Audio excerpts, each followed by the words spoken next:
আবার পাঠাও আবু বকর। ফিতনা ফাসাদ অসুখ সমার, অনর অডল পাহাড় সম, দাও সে মনের মিল। দাও খোদা দাও আমায় আবার অমর দারাজ দিল। দাওয়ানির মতো বীর সেনানি, আলীর মতো বীর সেনানি, জাগাতে নিখিল। দাও খোদা দাও আমায় আবার অমর দারাজ দিল। চিল্লায় বলা যাবে কি আল্লাহু আকবার? আবু বকরের আমলের মতো কারো আমল? আবু বকর রাই সমর কয়দিন আমল চাই বলেন? বিরক্ত হচ্ছেন আপনারা? শেষ করবো? আবু বকরের কাছে বলে, আবু বকর 3 দিনে আমল দাও। আবু বকর মুস্কি এসে কয়, ভাই 3 দিনে আমল এত গোমর কি আছে? ওমর চোখের পানি ফালায়া ফালায় আবু বকর রে, আবার রাসূল বলছেন, আমার নবী বলছেন যে আমার পরে যদি কোন নবী আইতো, বাদি আমার পরে যদি কোন নবী হইতো সেটা হলো ওমর। কিন্তু তুমি যখন 3 দিন আল্লাহ রাসূলের সাথী হয়ে হিজরত করা শুরু করছো, হিজরত নামটা কি নতুন শুনছেন না আগেও শুনছেন? কথা কয় না। হিজরত জীবনে এখন শুনছেন না আগে শুনছেন?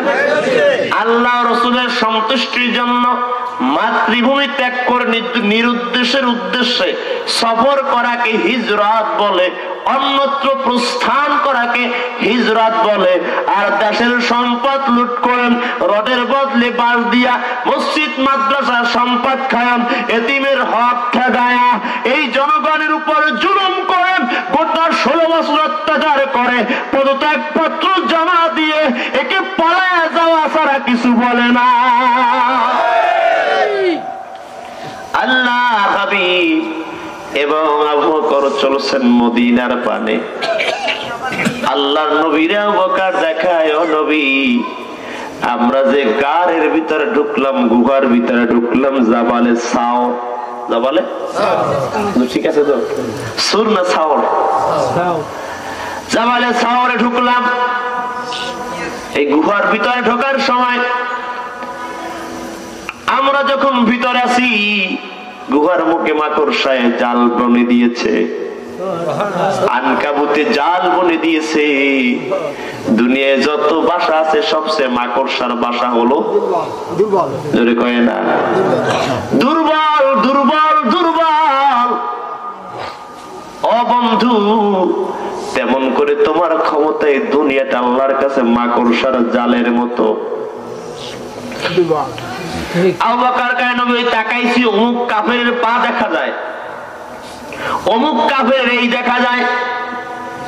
ওর পা দেখলে বুঝতে পারে অমুকের পা, পদচিহ্ন দেখে বুঝতে পারে অমুকের কণ্ঠ শুনতে পারলাম। ও নবী আমরা ধরা পড়ে গেলাম, আর বুঝি বাঁচবো না, আর টিকতে পারবো না, আপনার জীবনও চলে যাবে, আমি আবু বকরের জীবনটাও চলে যাবে। হাবিব, আমি আবু বকরকে আগে আপনার সামনে দিবেন, কারণ যদি তীর আসে আমি আবু বকরের কলিজায় যেন আগে লাগে, তরবারি দিয়ে যদি আঘাত করে আগে আমি আবু বকরকে যেন টুকরা টুকরা করে দেয়। ইয়া রাসূলুল্লাহ ওয়া ইয়া হাবিবাল্লাহ, আমি আবু বকর জিন্দা থাকা অবস্থায় আমার নবীর দেহ মুবারকে যদি বিন্দু মাত্র আঘাত লাগে, আমার আল্লাহ আরশে আজিমে বসে সহ্য করতে পারবে না। রাসূলুল্লাহ রে আপনি আমার আগে দিবেন, আমি যদি ধরা পড়ে যাই গুহার মুখে আগে আমি উঠে যাব, যা পারবে আঘাত করবে, আমি আবু বকরের জন্য আঘাত করে নাই। নবী আপনার গায়ে যেন বিন্দু মাত্র আঘাত না লাগে।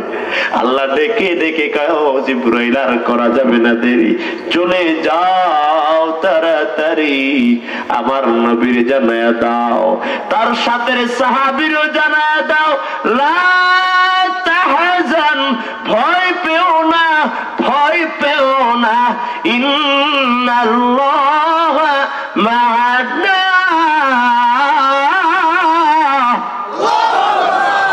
আল্লাহ বলে ইন্নাল্লাহ মা'ানা, আল্লাহ তোমার সাথে আছে। কোথায়? আল্লাহ তোমার সাথে আছে। আল্লাহ তোমার সাথে সাথে সাথে।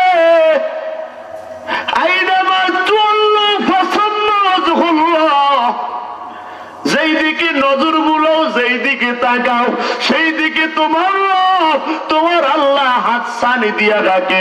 গাছে তাকাও আল্লাহ, বাসে তাকাও আল্লাহ, আকাশে তাকাও আল্লাহ, জমিনে তাকাও আল্লাহ।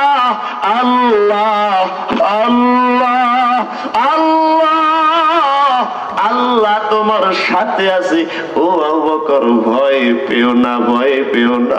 ওমর ডেকে বলে আবু বকর তোমার 3 দিনের আমল চেয়েছে, এই কারণে আল্লাহ রাসূল বলে তার সাথে আমার বাদিয়াতের সম্পর্ক, আমার পরে যদি নবী হইতো ওমর কিন্তু হবে না। আল্লাহ বলে ও নবী শোনেন, আপনার সাথে আর আবু বকরের সম্পর্ক মানিয়াতের, মানে সাথে সাথে। সুবহানাল্লাহ কয় না? আল্লাহ তোমার সাথেই আছে, আল্লাহ তোমার সাথে আছে। আর ওমর রে আল্লাহ রাসূল কয় আমার পরে আইলে ওমর আইতো, এজন্য ওমর কয় আবু বকর 3 দিনের আমল দিয়া দাও, গোটা জীবনের আমল তোমারে দিতে রাজি আছি।